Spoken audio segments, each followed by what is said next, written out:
A Primeira Guerra Mundial, ou a Grande Guerra, bom, ela foi muito mais do que só uma guerra. Foi um evento que praticamente demoliu o século XIX e deu origem ao mundo como a gente conhece hoje. Vamos entender juntos como tudo isso aconteceu. Essa é a grande questão, não é? Parece até impossível de acreditar. Mas, sim, um único atentado em Sarajevo, lá na Bósnia, foi a peça de dominó que iniciou uma reação em cadeia que literalmente engoliu o planeta inteiro. Mas olha, a verdade é que o assassinato foi só a faísca, a gota d'água. Para a gente entender de verdade o incêndio que veio depois, a gente precisa voltar um pouco no tempo e ver como a Europa estava se transformando num verdadeiro barril de pólvora. Esse período tem um nome bem interessante, Paz Armada. Tenta imaginar a Europa no comecinho do século XX. Por fora era a Belle Époque, sabe? Pura arte, inovação, progresso, mas por trás das cortinas o clima era outro. As nações estavam investindo fortunas em exércitos, em armas novas, cada uma desconfiando da outra. Era uma paz, sim, mas uma paz muito frágil, mantida com todo mundo apontando armas entre si. E aqui estão as peças do dominó, todas enfileiradas e prontas para cair. De um lado, a gente tinha a Tríplice Aliança, com a Alemanha no comando. Do outro, a Tríplice Entente. O que esse sistema de aliança significava na prática? Que uma briga entre dois países nunca seria só entre eles. Se um fosse atacado, seus aliados eram obrigados a entrar na briga. Ou seja, se um dominó caísse, ele levaria todos os outros junto. E foi exatamente isso que aconteceu. Em pouco mais de um mês, o assassinato do arquiduque acionou todo esse mecanismo. A Áustria-Hungria declarou guerra à Sérvia. Aí a Rússia, que se via como protetora dos sérvios, se mobilizou para ajudar. A Alemanha, que era aliada da Áustria-Hungria, declarou guerra à Rússia. A França, aliada da Rússia, entrou no conflito. E assim por diante. O efeito dominó foi simplesmente implacável. Agora, vamos sair um pouco dos palácios e da alta política e vamos para a realidade nua e crua do campo de batalha. Porque o que começou parecendo um jogo de xadrez com movimentos rápidos, logo se transformou em algo muito mais sombrio e parado. A Alemanha tinha um plano bem ousado para uma vitória relâmpago, o tal do Plano Schlieffen, mas ele não deu certo, falhou na Batalha do Marne. E aí, os exércitos fizeram o que podiam. Eles se enterraram. Cavaram quilômetros e quilômetros de trincheiras, da Suíça até o mar. A guerra que todo mundo achou que ia acabar antes do Natal virou um impasse terrível e sangrento. Viver numa trincheira era um pesadelo diário, não é exagero. Os soldados conviviam com lama, frio, ratos, doenças horríveis. E o pior, o terror constante dos bombardeios e de ter que cruzar a terra de ninguém, aquele espaço mortal entre as trincheiras. Avançar poucos metros podia custar a vida de milhares de homens. Era um verdadeiro massacre industrial.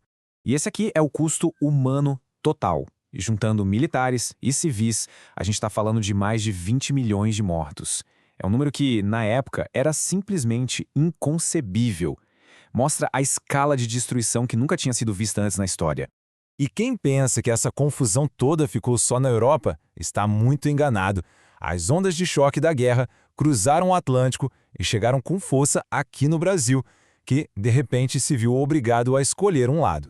No começo, a posição do Brasil foi de neutralidade.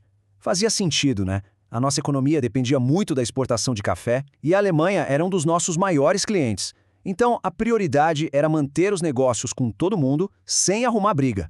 Só que essa neutralidade ficou insustentável. A Alemanha começou uma guerra submarina sem restrições, afundando qualquer navio que se aproximasse de seus inimigos. E navios brasileiros começaram a ser atingidos. O afundamento do vapor Paraná foi o estopim. Gerou uma onda de revolta popular no Brasil. A pressão interna foi tão gigantesca que o governo não teve outra escolha a não ser entrar na guerra.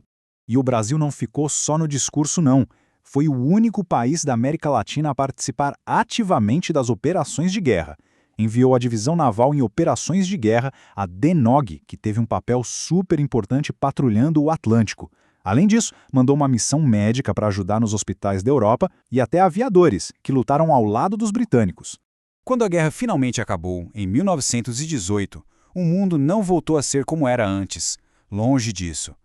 O mapa do planeta foi completamente redesenhado, e o que surgiu foi uma nova ordem mundial muito mais instável. A mudança foi simplesmente monumental. Pensa comigo, 4 impérios gigantescos que dominaram o mundo por séculos: o alemão, o austro-húngaro, o otomano e o russo. Eles simplesmente deixaram de existir, sumiram do mapa. E no lugar deles, nasceram novos países, com novas fronteiras e, claro, novas tensões. E para oficializar o fim da guerra, as nações vencedoras se reuniram e criaram o famoso Tratado de Versalhes. Só que, em vez de buscar uma paz que pudesse durar, o tratado foi visto por muita gente como uma imposição, quase uma vingança, uma paz dos vencedores. O ponto central do tratado foi a Alemanha. Ela foi forçada a aceitar sozinha toda a culpa pela guerra, a pagar indenizações pesadíssimas, uma conta praticamente impagável e a desmontar quase que por completo as suas forças armadas. Essas condições criaram um sentimento profundo de humilhação e de revolta no povo alemão. E esse sentimento se tornou um terreno muito fértil para o que viria depois. E tudo isso nos leva a uma reflexão final e muito séria sobre o legado dessa guerra que, ironicamente, deveria ter sido a guerra para acabar com todas as guerras. Ao impor condições tão duras e gerar tanta revolta, será que o Tratado de Versalhes realmente resolveu o conflito? Muitos historiadores hoje argumentam que não, que na verdade ele só plantou as sementes para um confronto ainda mais terrível que aconteceria apenas 20 anos depois. A questão fica no ar.